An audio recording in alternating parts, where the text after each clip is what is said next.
You're listening to Chillworthy, a podcast where two best friends discuss mysteries, murders, and anything in between for your enjoyment. So if you're ready to hear some chilling and unsettling cases, you're in the right place. Happy listening. Hello, and welcome back to another episode of Chillworthy with Brent and Talia. Hello!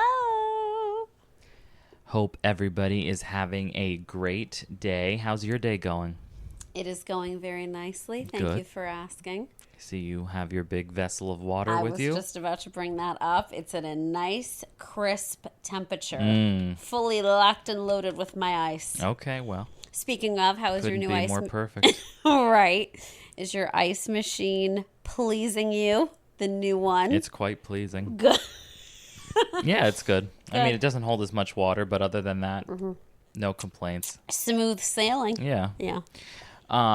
But speaking of water, I learned something fascinating. Well, tell me. Via TikTok, right. As always. There was this, I don't want to make it sound so official, study. I wouldn't say it was a study, but it was looked at where the question was asked, what's the better way to get from point A to point B in the rain without an umbrella? Do you run fast or do you walk slow? Which one gets you less wet? Are you asking me my opinion? I wasn't, but if you want to give it, go ahead. Well, I was wondering why you were looking at me like that. Like, go ahead. What do you have to say on that? I don't know. All right. Because we'll take it. All right, fine. But what do you think? What did you think? Well, of course I thought it was running. Right. But basically how it was explained was by moving faster in the rain, not only are you getting hit from the top, but you're getting hit from the side with water. Because like if you think about rain coming down as, coming down in a straight line, even if it is diagonal, like whatever the lines are, right? They're coming down all in the same direction. Like rain doesn't come from this side and then this side. So this video was saying that if you're walking slowly, you're getting hit only by the rain that is directly above you that's hitting you. If you start to run, you're still going to get hit by the rain that's above you as it's hitting you on the head, but you're also getting hit by all the rain that's in the front column of you because you're pushing through it to get to your destination. Fascinating. Right. Now, I still think I would run because I think it's less about the amount of rain that hits you versus the time you're in the rain. Like getting out of it quicker. Right. Yeah. So it's like you're getting more rain on you, but for a less amount of time than getting less rain on you for a more amount of time. I see what you're saying. So, I hear you. Good. Right? That reminds me of this day years and years ago. I went to the grocery store, and they were calling for storms, but I didn't really think anything of it. Mm-hmm. And it was like a particularly full cart sort of day. Yeah. And I go to leave, and it is like a torrential downpour, like insanely heavy rain. And I thought, all right, we'll wait for a little bit. And then it was just getting to be quite a long time waiting. And I thought, I'm just going to go. I have to say, I strongly recommend doing that once in your life. Because it was invigorating. It was. That's the exact word I was going to use. And I remember I had cases of seltzer, and I had them on the bottom thing of the cart. And it was raining so hard. I leaned down to get those seltzer cases off and into my car, and the water was coming back up off the parking lot and hitting me in the face. I couldn't stop laughing. It was insane. I thought you were going to say like the rain damaged the cardboard so bad that you couldn't like pick up the boxes. Yeah, no. But it was a wild Sounds time. Intense. It was, and I distinctly remember this, like vividly remember, and it was just lovely. A vivid memory. Yes. A memento. All right. One good. Straight from nature. All right, so. Are you excited about your topic? Oh, I am. Yeah, I think it's a very fascinating case. A doozy.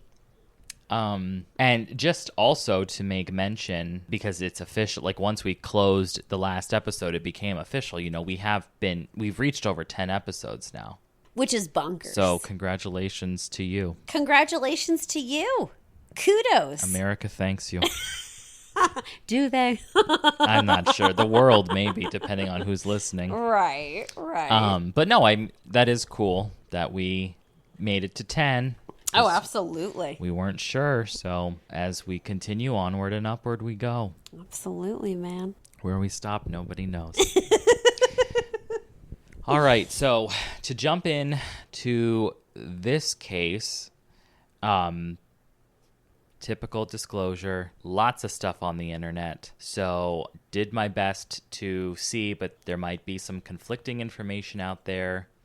So just making that disclosure that don't take me completely at my word here. Right. Patience is a virtue.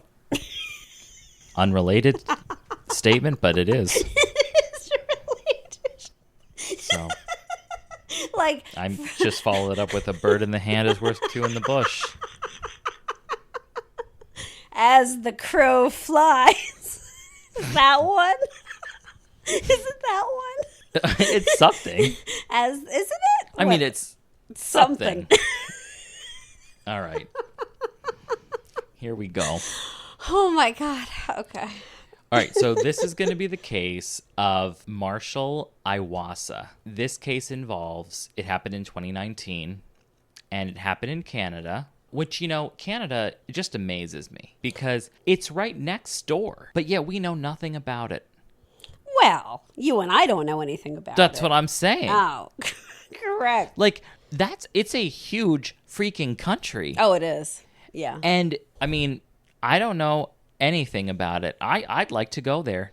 You've never been. Well, I was there once when I was little, but that was only to Niagara Falls. Right. Well, And then we went across to Niagara. It was called Niagara on the Lake. Absolutely. This tiny, cute little town that was like right out of a Hallmark movie. Right. And like, my God, you were walking down that main street and there was like a candy shop where you were literally watching the people make like candy apples in the window. Like, sounds magical. very cozy. Very cozy. Do you remember in The Office when Pam and Jim get married, their little secret wedding, pre-wedding? Oh, yeah. And on the Made of the Niagara mist. on the sea. Oh, yeah. Niagara on the sea. All right.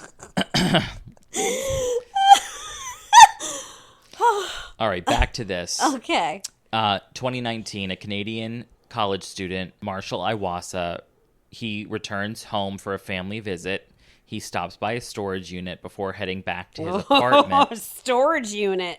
Before heading back to his apartment, and basically that was the last time he was ever seen. Oh, I believe that. I freaking believe that. Mistake number one, going there alone. So, all right, a little bit of background.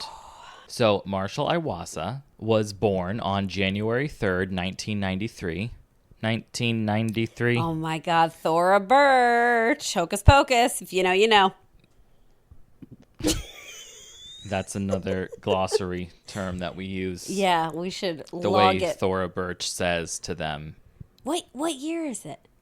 No. No. No, that's in Jumanji. What year is it? Something like when he says, "Tell me, child, what year is it?" She goes, 1993. So we say that almost about any year in the 1990s, obviously. Yeah, we do. All right, anyway, 1998. we got to pull this together. Okay. All right, so he was born January 3rd, 1993 in Lethbridge, Alberta, Canada. He was known for being very kind-hearted and gentle. He enjoyed outdoor activities like camping and bodybuilding. And he also enjoyed playing football when he was younger, and this is so sweet. But he told his mother that he wanted to quit because he didn't want to hurt anyone when he tackled them. That sweet soul. Absolutely. I mean, Very kind. Yes. Considerate. so his mother is Tammy Johnson, and his sister is Paige Fogan. There wasn't a lot about his father, but from what I saw in an interview with his sister, his father was estranged from the family for over a decade. before Marshall went missing. Okay. So, and no other siblings, just Paige. no, right. But he did have a lot of very close cousins. So Marshall was very close to his sister, and even though she lived in Hawaii, so like they weren't, they were definitely not able to physically hang out as much when you're on different continents. I guess Hawaii is not on a continent at all. Isn't that interesting? Whoa, it's part of North America. Is it, though? It sure is. Okay. Yeah. So in 2018, he enrolled in the Southern Alberta Institute of Technology in Calgary, and he was studying software development. He was a smarty pants. So, and just like your last person, remind me of her name? Suzanne Lyle, Susie. Yes. So she was also very interested in software and video games and stuff. You're correct. Technology. Right. How fascinating. Right. They both have that in common. Right. Okay, so if you pull up the pictures that I sent you, this is just two pictures of him. Oh, ooh, geez. A lot of animal. Lots of animal tattoos. Yeah, yes. And super intricate designs. Is that a whale? There's a koi. Oh, okay. Him and his sister have matching koi tattoos that they got in Hawaii. Oh, wow. And I think the one on his right chest is a wolf with basically sheep's clothing on it. Oh my gosh, I didn't even notice that it's actually two animals on that side. Good call. And the one on the left is a tiger in I feel like it's like a Japanese style outfit. Oh, okay. So, but anyway, so I mean he had distinctive tattoos for sure. And then the other picture I sent was just a close up of the matching koi tattoos. Oh, I see. It's both of them side by side. Got it. So, yeah. So, doing this case, one of the things about this case in particular, and actually, oddly, I think it has in common with your case again, is just that the family is very, very invested. Okay. Always looking, searching, trying to continue keeping the awareness out there. So, a few of the different sources that I saw, a bunch of them had interviews with his sister Paige. So a lot of this is going to be from, hearing some of those interviews. And so, you're going to play them? No, I mean, I heard those interviews. And so a lot of the stuff I have, it's not even just coming from a news source, but literally his sister. Got it. So a little bit on the last time that his sister saw him. So I guess the last time they saw each other was in August of 2019, which, that's recent in terms of some of the cases we discussed. But that crossed my mind when you first said the time period. We really don't have many that are more present there. Right. So Marshall and Paige had a chance to catch up during a family reunion, and I guess they did a camping trip in Montana. Sounds beautiful. Yeah. So they spent some quality time together, and during this time, they actually visited. I guess they had a shared storage unit together that both of them used. They had separate codes to get in, and they would just store things. Obviously, things that they don't want or need in their home. Right, and this is in Canada, though. Yes. Okay. Yes. So Paige said that the storage unit was just a mix of both of their belongings. There was books, family items from her, household items. Then there was camping gear. I believe there was some, not technology. What am I trying to say? Computer stuff, but that's not the word I'm looking for. I don't know. Hardware. Monitors. Right. Yeah. Stuff like that. Hard drives. Right. Christmas ornaments, stuff like that.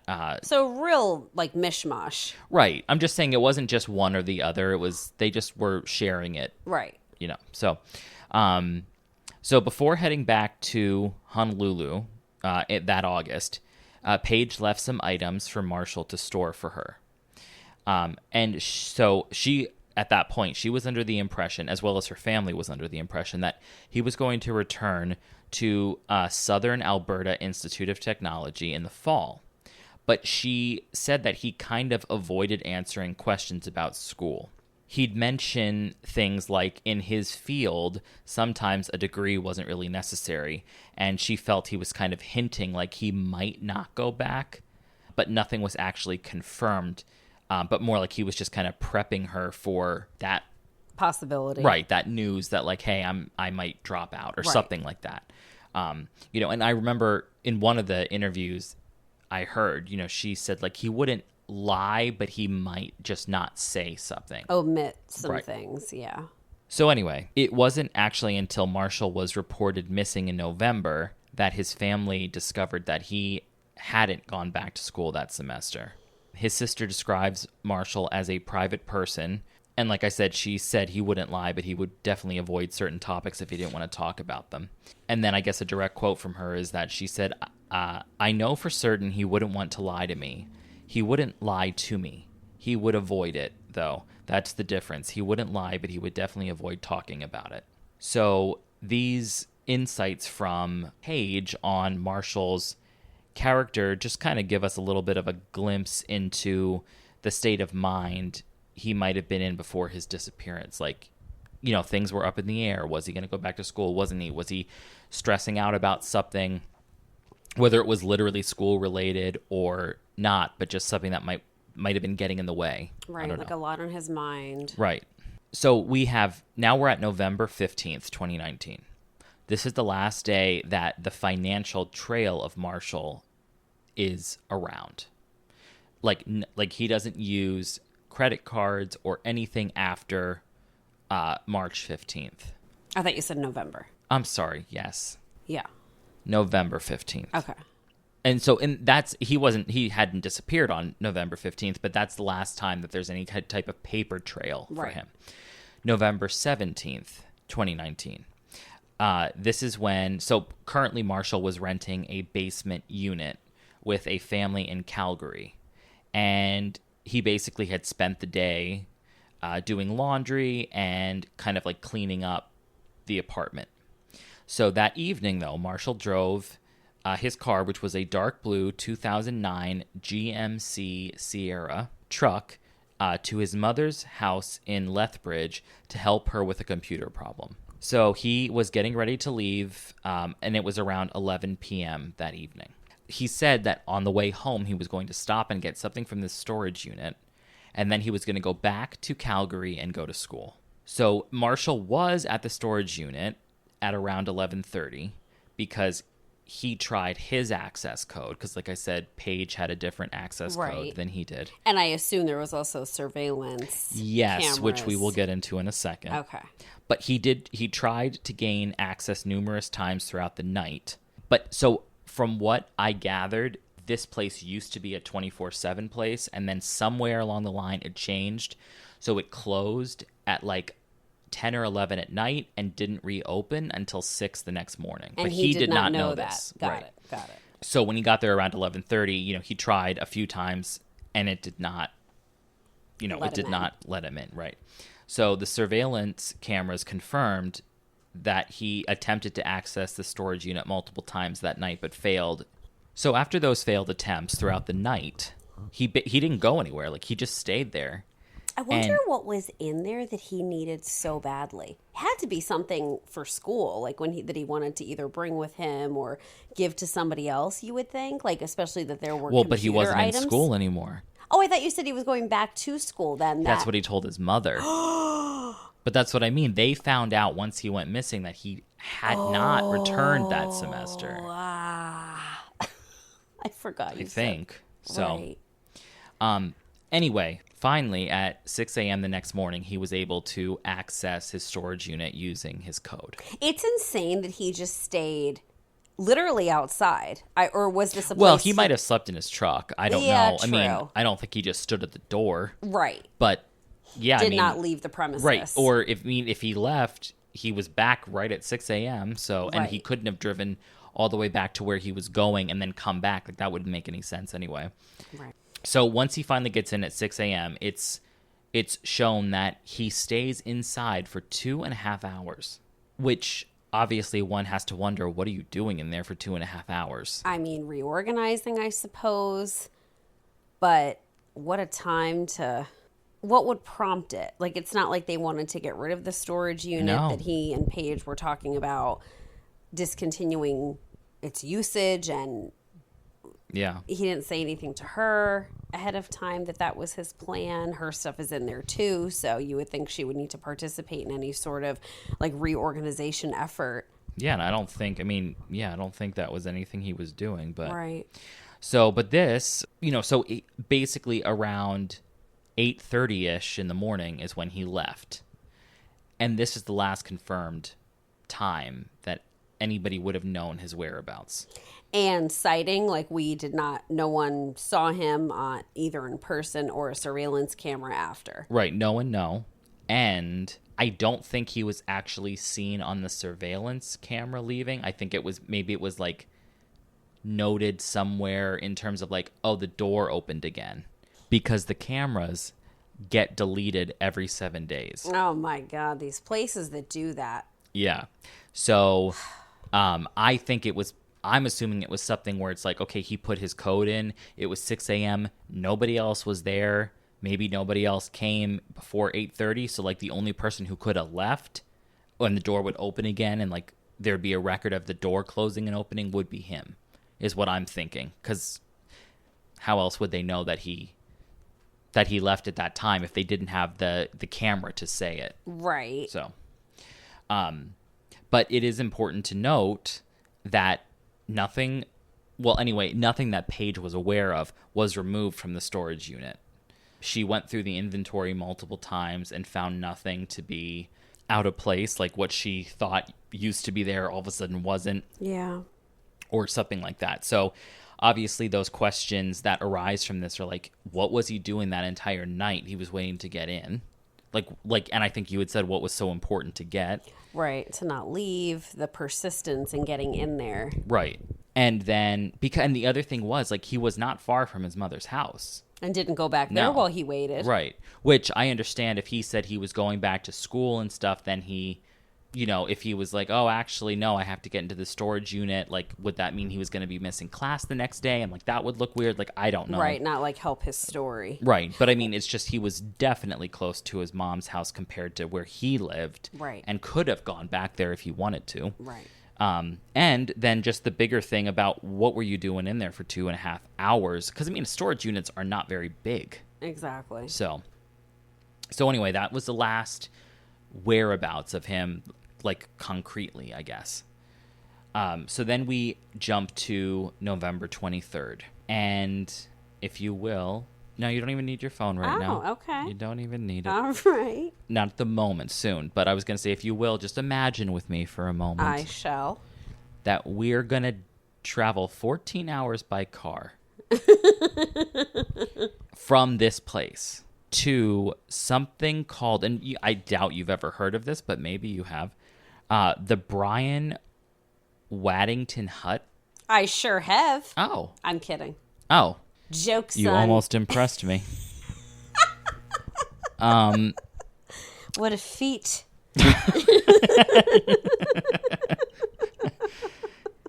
Yes.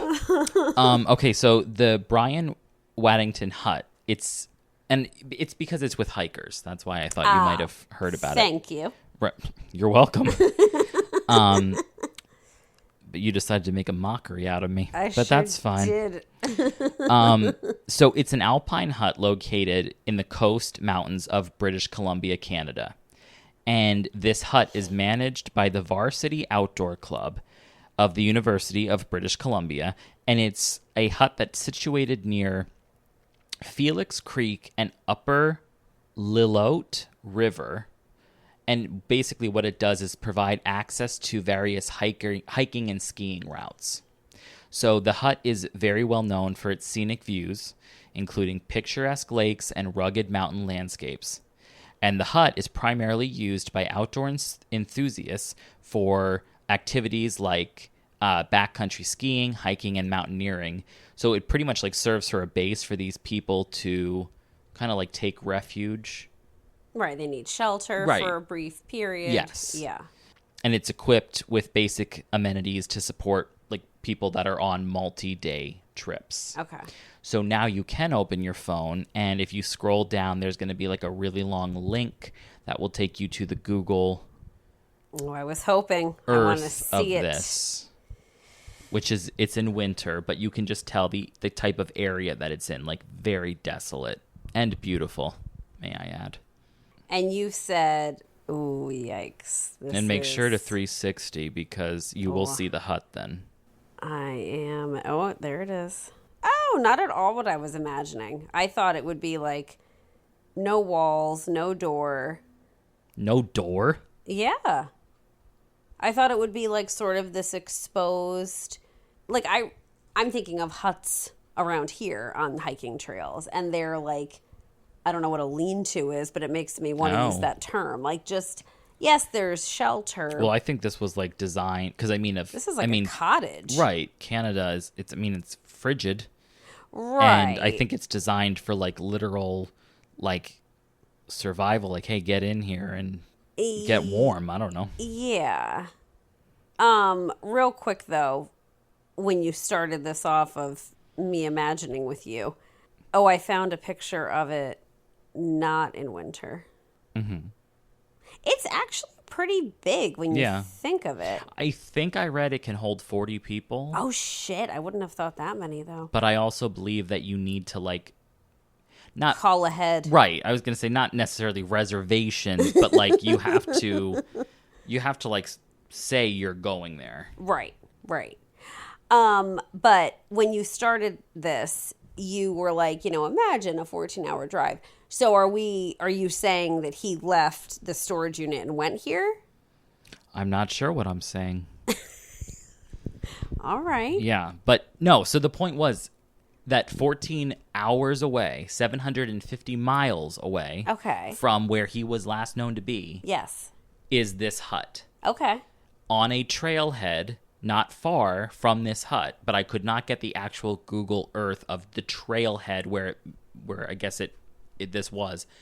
But on this trailhead, his truck was found. What day? That was on, so the last time he was seen was November 17th. This was on November 23rd. So it was here at this trailhead, which is a very remote trailhead. Right. That a group of hikers discovered Marshall's burned out truck. And I don't mean like broken down, I mean like torched. Someone set it aflame. Yes, completely destroyed. Inside, which my Everything. mind, immediately goes to destroying evidence. Hello? Right.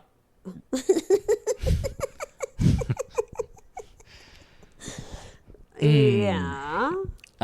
So a group of these hikers discovered this, and like I said, it was burned out. So because of the location of this, there was extremely poor cell reception. Got it. So the hikers were not actually able to call in this scene, but they knew that something was not right. Of course.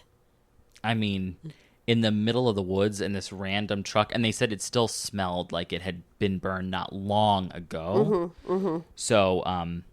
So they had to hike out for a while before they were even able to contact the authorities.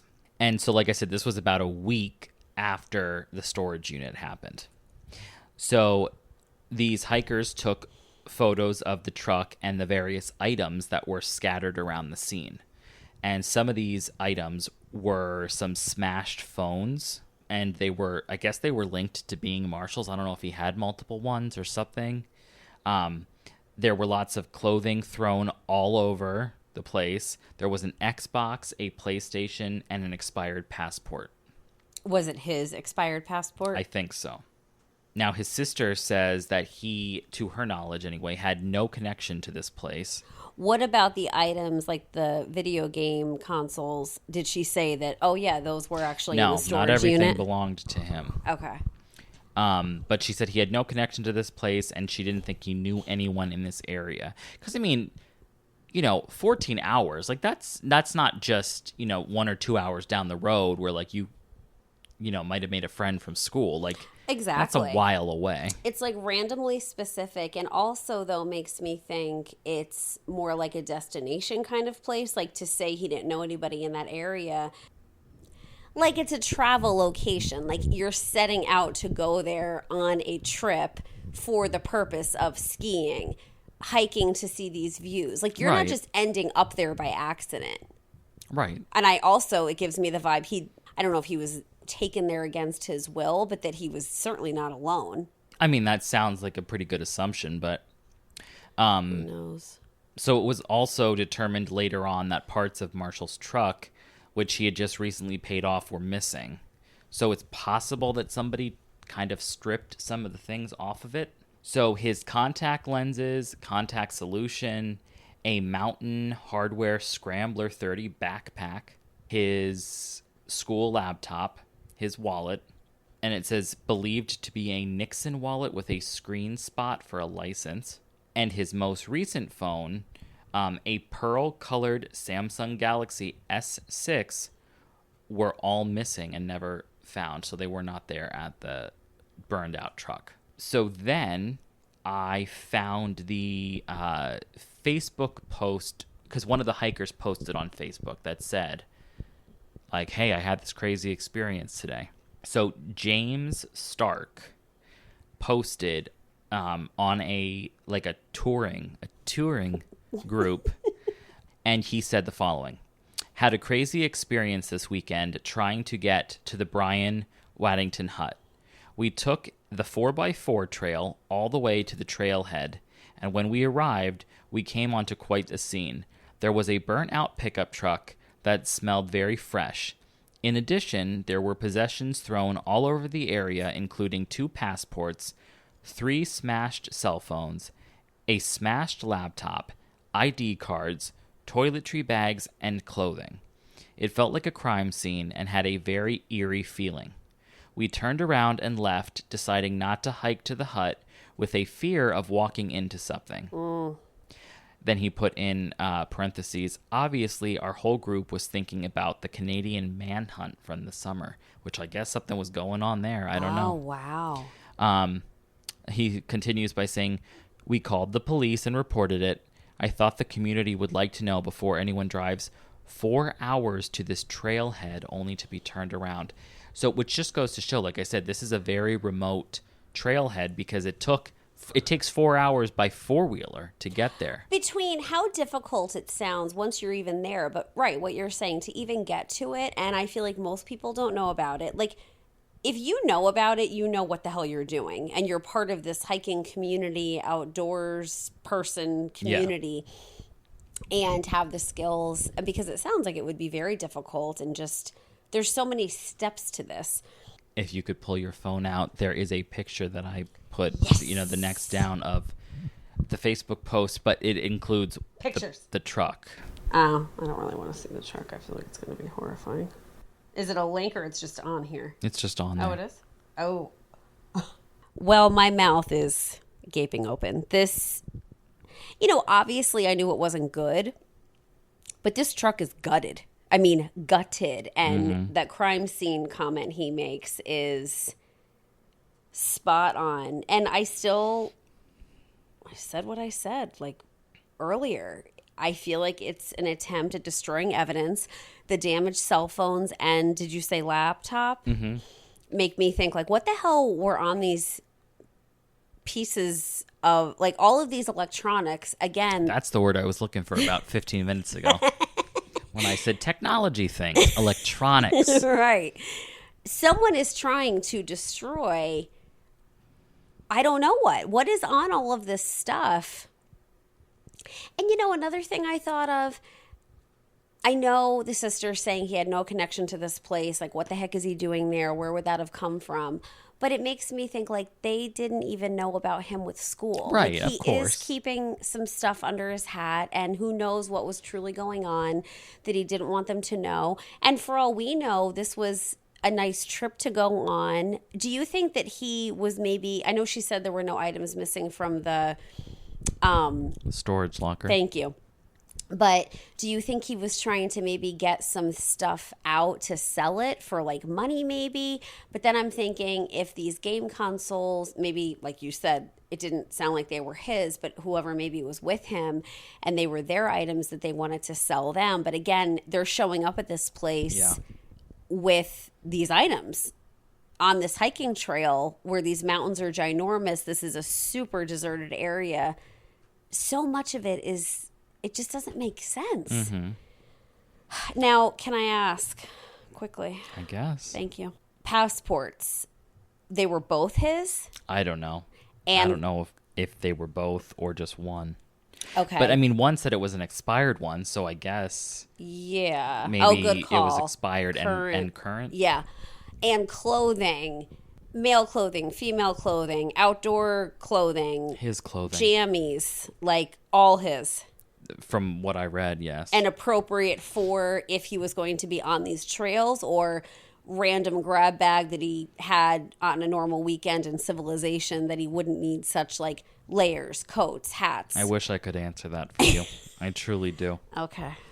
I have a feeling it was normal clothes, but I do think that there was some outerwear from what I remember. Mm-hmm.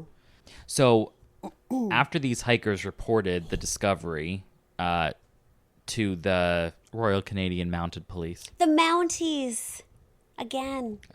Another story with the Mounties. And so it goes. They spent 2 days just attempting to access this site. The Mounties themselves. Yeah. That doesn't sound good. Right. One of their vehicles got damaged during the first initial attempt. While we're on this quickly, this is another thing that I wanted to ask, and you bringing up the four-wheelers earlier made me think of it. Now with the Mounties having trouble, how did his old 20-year-old truck... I thought about that multiple times. I don't know. I mean, it was a huge truck. And it was old. Like, it wouldn't have necessarily been running at top whatever back in the early 2000s of what year? Didn't you say 2009 it was? Oh, then it was only like a 10-year-old vehicle. Well, right, but still, I mean, I don't know.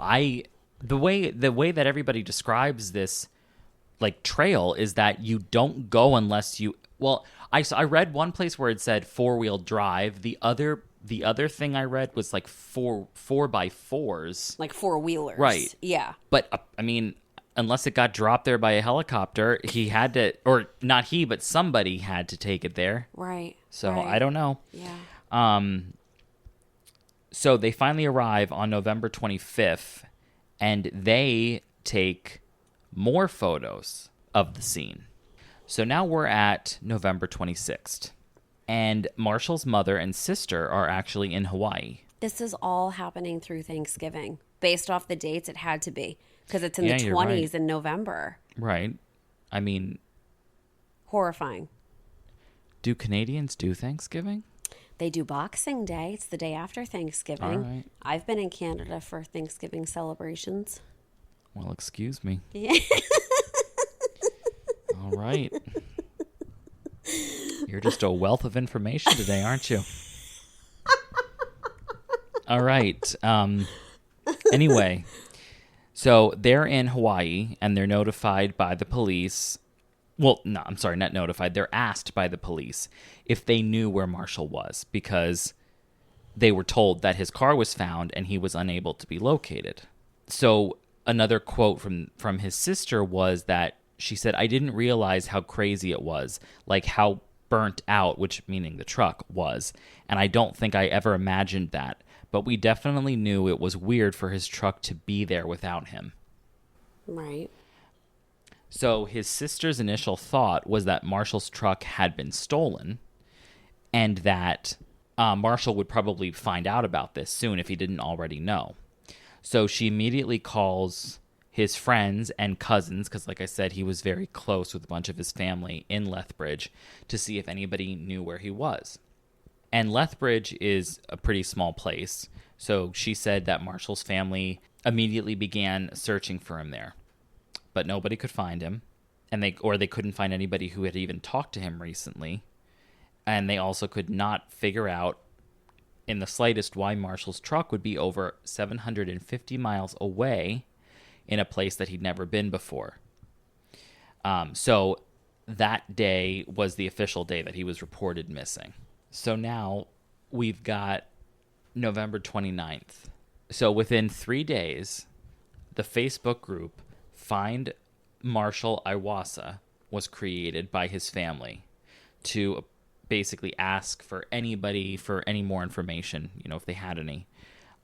So it currently has over 12,400 members, and it's still, this is what I was saying to you, I think, in the previous episode. Like, I was looking at this Facebook group, and I mean, it's still active right now. People are asking about, like, did somebody search his IP address? Like, did somebody, check the ground below where the truck was burned? Like, if anything was, like, buried. Right. Like, did cadaver dogs go there? Because, like, what if he was killed and he was buried and then somebody put the truck there and set it on fire? Well, it would obviously disturb the ground so that it didn't look like it was covered up. Right. Which is wonderful and just fantastic that people... I'm not sure that sounds wonderful. Well, but that people are still trying to help. Oh, yes. And when you're trying to go down the, laundry list of, what about this? What about this? Could we try this? Has anyone thought of this? It might take one random stranger who's thinking about this, and like what you said about the IP address. Like, yeah, you would think things like that would have been done, but what if they hadn't been? And that's that one little missing piece that they need. Weren't you, Talia, the very one who told me back during the Lady of the Dunes that the police will admit sometimes it's just something crazy that pops up? That is what they said. I pay attention to the things you say. So yeah, but it's just interesting that, you see people as late as like last week still posting on this Facebook group. So, of course, one of the most frustrating aspects of this disappearance is the absence of the CCTV footage that captured him, like that there was nothing captured him basically, camera-wise, between where the storage unit was and where his truck was found. Even now that you just said that, I'm thinking, for all we know, he could have picked somebody up after his mom's house and had someone willingly with him in that truck. Right. And him willingly with this person. Like, that whole time, I don't know. Yeah. So by the time he was reported missing, like I told you, the surveillance footage from the storage unit was no longer available. Right. And then early efforts by this Facebook group, managed by Marshal's family, focused on reaching out to anybody who might have some type of video footage from the North Side industrial area in Lethbridge or along any of these various routes to where his car ended up. What about even... I'm trying to think back to like how things are in Canada. Do they have toll booths? Is that a thing? I don't remember that, but I feel like they would have that. I assume they do, but right, it wasn't brought up. Yeah, because I'm thinking, any video footage of his truck traveling from mile marker to mile marker, and this is when he went through this toll area, was there one person, two people in the truck that they could see any of that? Right. Well, they don't have any of that. This is even more frustrating when you think of it with how current this case is. Oh, yeah. And it might as well be in the 90s.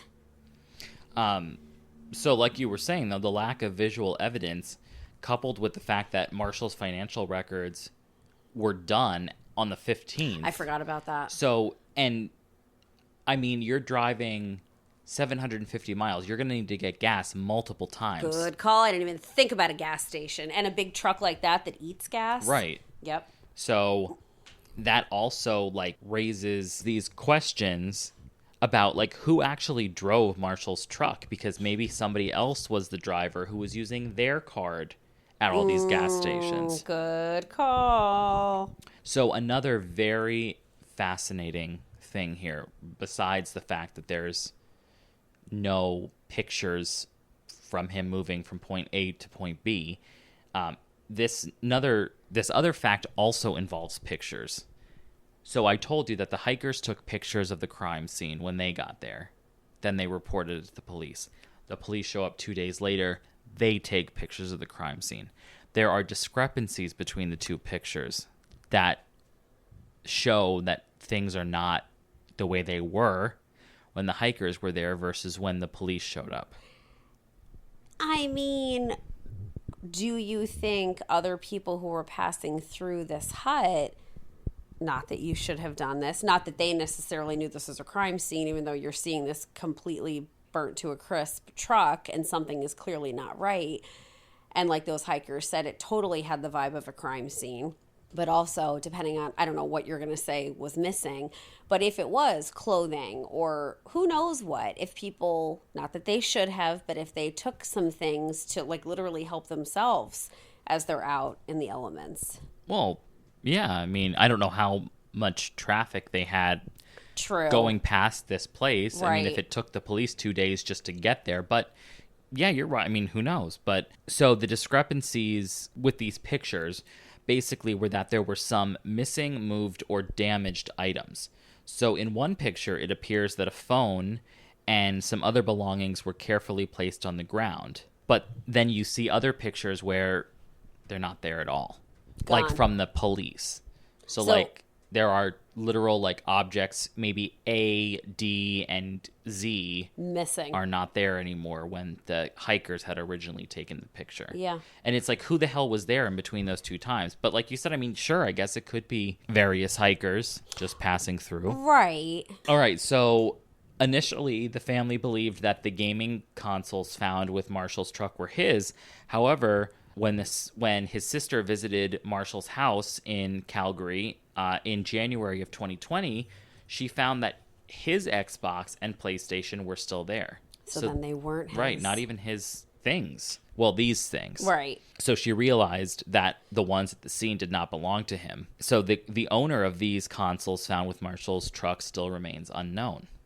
And again, I know I already said this, but so bizarre, and maybe the intention for having them in the truck was to not, who knows how they ended up where they ended up in the truck up on this mountain. But you would certainly not be bringing those items to that place to use them, to do anything with them up there.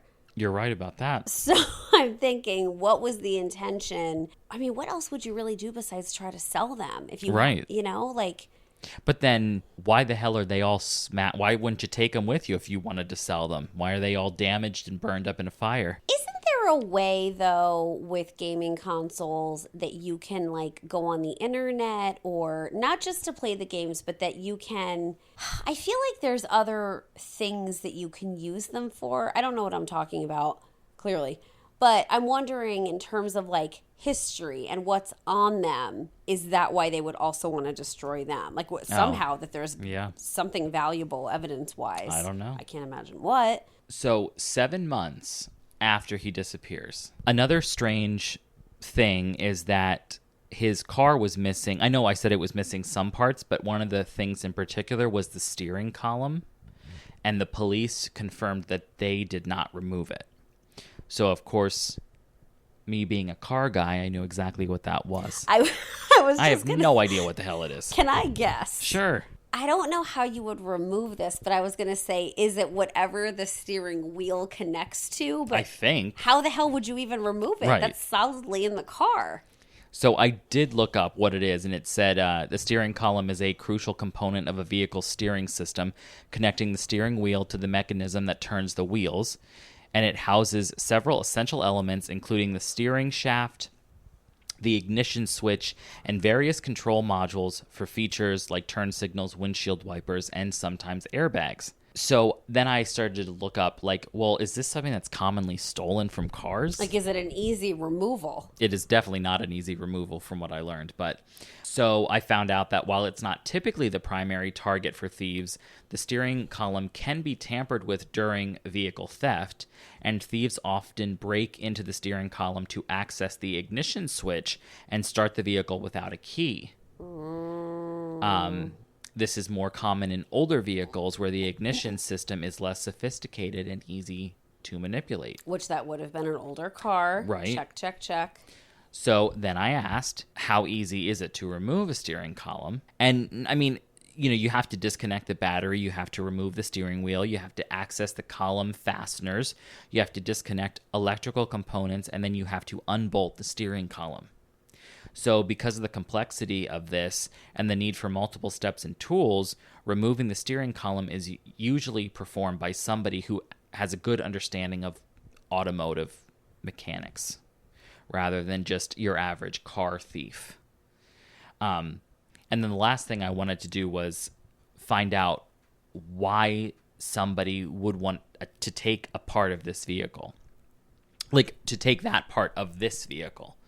So I found out that somebody would do this one of the reasons, if they wanted to hide how the car was started, like last. Like if it was started with keys or if somebody like jumped it. Right. And you can see that with this, and if you take that away, I guess you can't tell. It's a hell of a lot. Like if it was hot wired or not. Right. Right. Hell of a lot of effort to go through, though. I agree. I mean, who the hell cares at that point? That's the least of our worries. Well, interestingly enough, though, the keys to the truck were not found at the scene. Were they ever found? No. Were they? Which then it really makes me wonder if Marshall even made it to this mountain. Like, did his time? Oh yeah, I feel like he couldn't have. You really don't think? I really don't. Yeah. But I don't. I just feel like. Well, I don't know. It just all seems so bizarre. It definitely does, and the fact that all of his personal items were not found.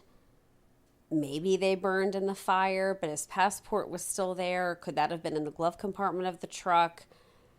I don't know. I feel like he didn't actually go on that road trip in the truck and that something happened leaving that storage unit or shortly thereafter, and then perhaps the truck got stolen. Right. And then off that person went. I feel like could potentially somebody have forced him. Maybe they were trying to rob him at the storage unit. Good call. And I don't know, forced him, in there to get, like, they thought they were going to find something of value, and then potentially either murdered him there, or he got into the truck and then got murdered somewhere on the way. Is that a thing at storage unit facilities? I have heard that it is. Really? Yeah. I never heard that before. Robberies. Yeah. Oh, shit. So the police have preserved the items, but nothing has been tested. I'm sorry? Right. We don't know whose DNA is up there, his sister said. We don't know whose fingerprints are up there. They just have the items, but they aren't running them. So then there was a press release released by Lethbridge Police, and it said, the evidence cannot be DNA tested by the Royal Canadian Mounted Police Crime Lab unless officers have reasonable grounds to believe a DNA-designated criminal offense has been committed. At this time, no such evidence or grounds exist. The man is missing. Right. Vanished without a trace. Right. But they're saying they don't think it's criminal. Like they're treating this like it's a civil... an accident. Like maybe he wanted to disappear. Right. Maybe he committed suicide. Maybe he... everybody thinks these people just start over somewhere else. Which, is that just like laziness and not wanting to put forth the effort? I don't know. I mean, what is that about? And yes, I understand there was nothing that the family knew of that one would imagine he ran into a really bad situation. But a really bad situation could have been a complete stranger, like you're saying that day at the storage unit. It didn't have to be that he had enemies or that some sort of doom was upon him that he had inkling of, or an inkling of. It's really disappointing. Yes. Really disappointing and inexcusable. Right now, there isn't enough evidence or any valid reason, they say, to believe that a criminal crime has taken place. So basically, they're not going to move forward testing this DNA at this time. And even up till today, the objects have never been tested. Police went on to explain that because I thought, well, why don't you give them to someone else then? Like, test them. Like, why doesn't somebody else test them if the police don't want to do it? So the police explained that if the items were to be given to a private lab for DNA testing, that they, quote unquote, may not be accepted by the RCMP for lab processing in the future, and then any evidence recovered may not be admissible in court. It's like they're pre-protecting any sort of criminal. Like, Right, yeah, whoever could potentially be involved in this. And them testing all of these items for DNA, even if it's like, okay, this is Marshall. Oh, actually, this one here isn't him. I'm not saying it's going to come up with the person's name, but at least run it in the database of known offenders. Right. Well, I mean, can you imagine being a family member here, and it's like you know that there literally could just be evidence sitting at the police station, but they're like, we don't think it. We're going to sit on this. Right. We don't think it rises to the level of of a criminal case, so we're not testing anything. Like, that's just insane to me. I know.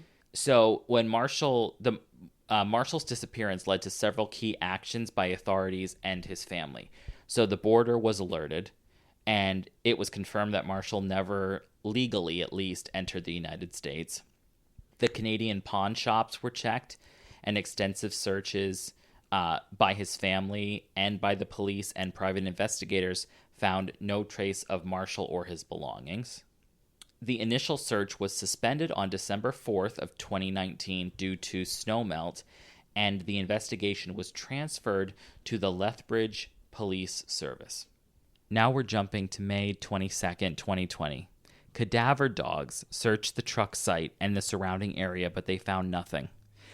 Another thorough search began on June 24th involving the Lethbridge Police, the RCMP, and search and rescue personnel, and they used helicopters and all-terrain vehicles. This search, 7 months after Marshall's disappearance, was the first police attempted to investigate what caused the truck to be set on fire. 7 months. I was going to commend them initially, thinking like, oh, great. Even though they're refusing to test any of the items, they're still not giving up hope, and they're still putting their, maybe not their best foot forward, but a foot forward. And because of the melt, I'm thinking, was that because they really couldn't get much personnel or whatever tools I guess they needed? But if they could get up there at all, you would think maybe they couldn't dismantle the truck to bring it back to a lab for testing, but you couldn't even scoop up some of that stuff that was in the truck that we saw in the picture to test. I'm not sure how arson investigation works, right. But well, me either, but that's the thing. It's like you didn't even try to find out if it was arson or not. Well, true. Until 7 months later. And that truck just sat there in the elements that whole time. And getting exposed to, who knows, even if like critters were fiddling around with it, or people for them. What? Yeah, people, sure. Well, and critters, you never know. All right. And then that makes it probably even more difficult to get an accurate reading. I would imagine so. So nearly 9 months later, there are still no answers about what happened on November 18th, 2019. The route Marshall's truck took remains unknown. His items are still missing, and there has been no financial or phone activity since his last sighting. So the biggest question for a lot of people is the issue of the gas for the truck, because the distance for his truck was 750 miles away, and he could never do that on one tank of gas. So how did nobody at any of these gas stations or on the various routes between points A and B notice him? You know, he was like a young man. His hair was right. I was going to say longer hair, distinctive tattoos, a huge truck. Like nobody at all has any recollection of him going 14 hours, on some type of streets. So Marshall's family wanted to visit the truck site earlier, but they were told to wait until the police finished their search. I see. I guess 7 months was not enough tampering. Right. So when they finally get to visit in early July, oh my gosh, Paige felt certain that Marshall was not there alone due to the difficulty of even just reaching the site. So she said to get there, it took them over 20 hours to navigate to get to where his truck was. And when I was listening to one of the interviews, she said that at one point, because of how like crazy the terrain is, when they get to one point of this trail, they had to get out and release a certain amount of air from their tires so that they would not pop on this terrain as they continued on. Private searchers by Marshall's family reinforced Page's belief that Marshall wasn't at the scene and that the investigation needs to be treated as a criminal case. So a private investigator team with trained dogs felt confident that no body was at this site. This significant problem in Marshall's case, which is infuriating in my opinion, and I suspect yours, is the failure by the Royal Canadian Mounted Police to conduct a fire investigation when the truck was discovered, because police initially saw no evidence of a criminal act. However, a fire investigation pushed by the family finally occurred in June 2020, and it was concluded that the truck was arson, not accident. They even think that they found the literal Zippo lighter that is believed to have started the fire. Despite this, the police have not reclassified this as a criminal case due to what they still consider to be a lack of evidence. It's just sickening. It's so sickening. And no, it's not terribly obvious what happened, but I think it's pretty terribly obvious that it wasn't anything good. And it wasn't anything innocent, or you were intentionally setting fire to this truck. It's making me think Marshall probably never made it up this mountain. Whoever he came across who had the knowledge, because even what you had said earlier about the sister didn't know of him having any connection to this place, with how many hours away that you said it was, how many miles, obviously, almost 800, over 700 miles away. And, you know, if he had a friend who had been there before, or that had come up, you think that would have sparked a memory for the sister and the mother. It didn't. So I feel like whoever he came across who ended up there themselves, I feel like something very bad happened to Marshall prior to that. The truck was stolen, brought up to this area. And I'm wondering if for nothing else then the perpetrator had been up there before, knew how desolate it was, knew that it was a place that probably isn't frequented by a lot of people necessarily at one time. You can usually catch it at a quiet moment. And because that's the other thing I was thinking, the amount of time that to get this fire started, to get it going enough to destroy whatever you want it to destroy up there, like that you want it to essentially destroy the entire truck, destroy whatever evidence that you're trying to get rid of, that's going to take time. That fire, I'm sure it went up quickly, but who knows how long it took before, I assume it just burned out, and that you're running the risk of someone not coming across it. Like you said, too, though, even if someone had come across the fire itself, there's no reception up there to call it in or do anything quickly, which the person, I assume, also knew because they had been up there before. But what, rigmarole, you went through so much to destroy that truck. What the hell was in that truck? Right. I think the truck was the crime scene. Well, I think that's very astute. And the Mounties, I don't think, knew who the perpetrator was. How could they? They would not test anything. Right. But they were inadvertently helping the perpetrator by their resistance to do their jobs. Very disappointing. Of course. Just appalling. Truly appalling. So, like I said, this family's very engaged and has been. So they've been very proactive in gaining media attention and advocating for Marshall. With significant support from their community and other families with missing loved ones. So their efforts have helped spread awareness about Marshall's disappearance.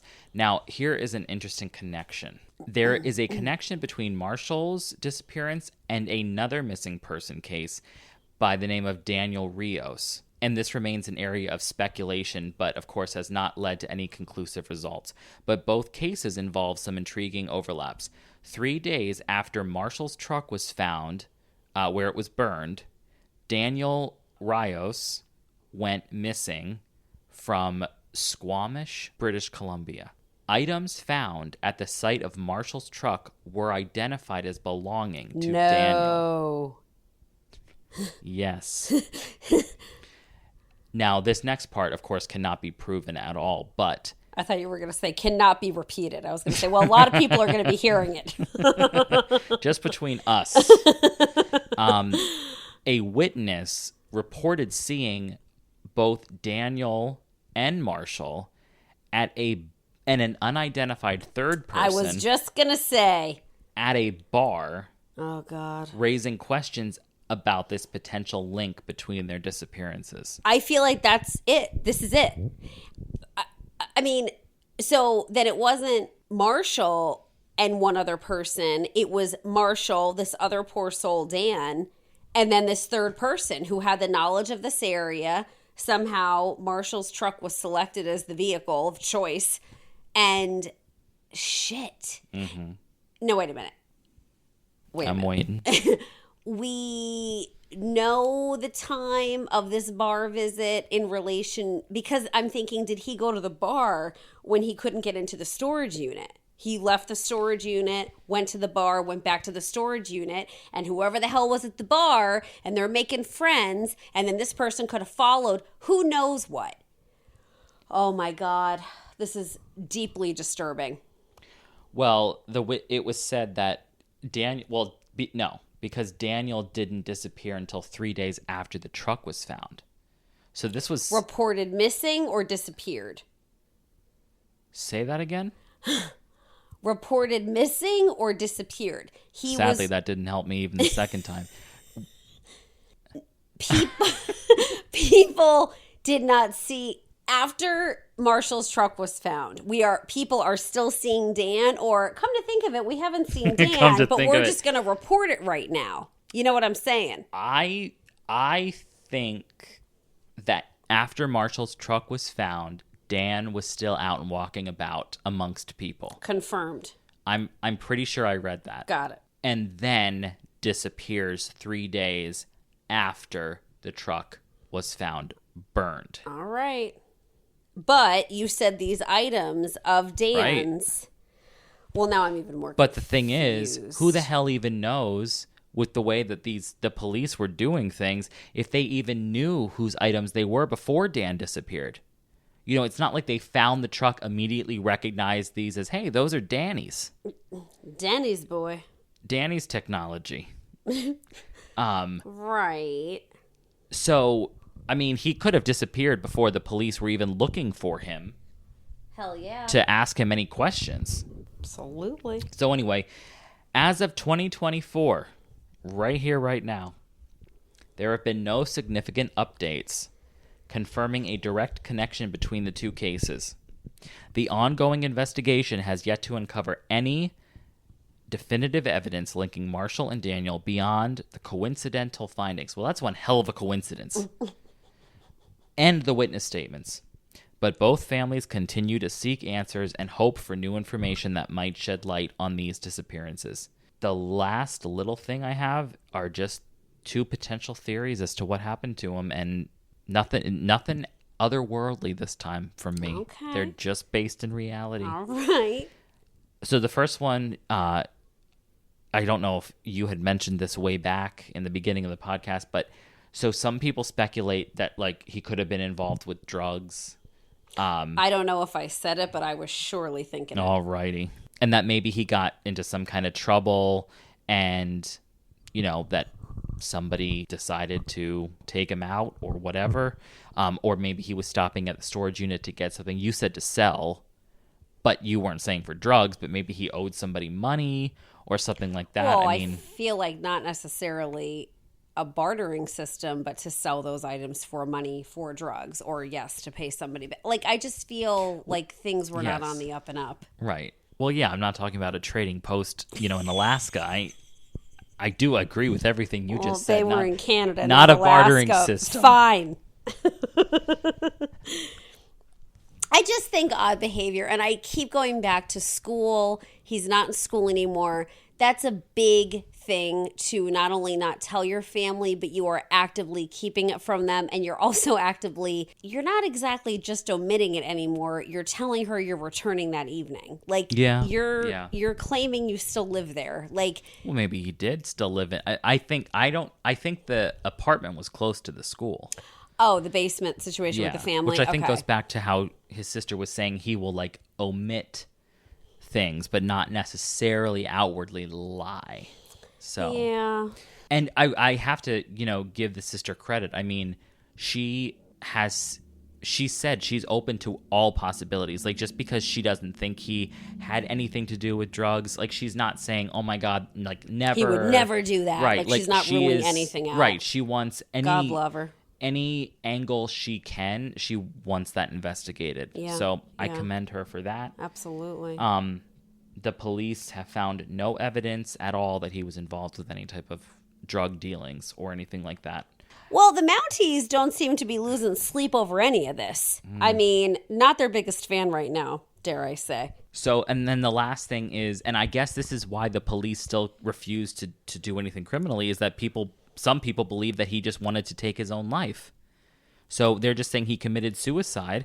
But again, if you listen to his sister, she says, like, right up until that happened, he was checking on, like, he had ordered new glasses. He was checking on if they came in.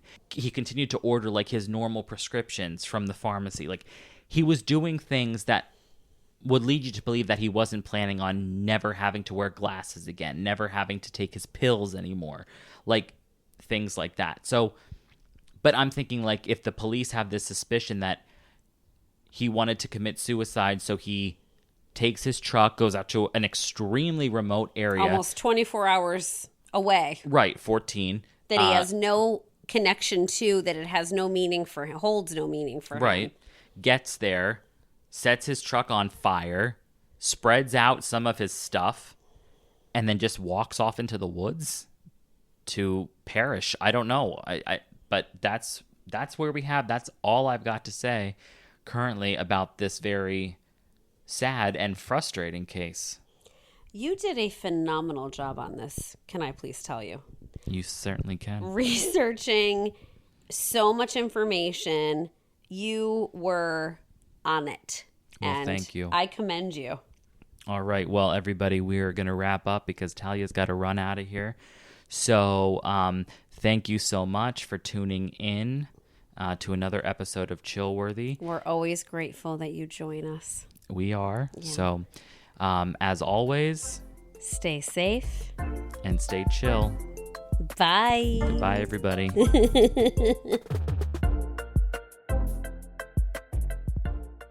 You've just listened to Chillworthy. Thank you for joining us on this latest episode. While we strive to keep our discussions engaging and lighthearted, we also wanted to take a moment to acknowledge the real lives and events that are at the heart of these stories. We try to approach each topic with a sense of curiosity and respect, fully aware of the impact these events have had on the individuals and their loved ones. Our goal is to honor their memories by keeping their stories alive and shedding light on the mysteries that surround them. If you enjoyed this episode, please remember to subscribe, rate, and leave a review, and don't forget to join us on the next episode of Chillworthy.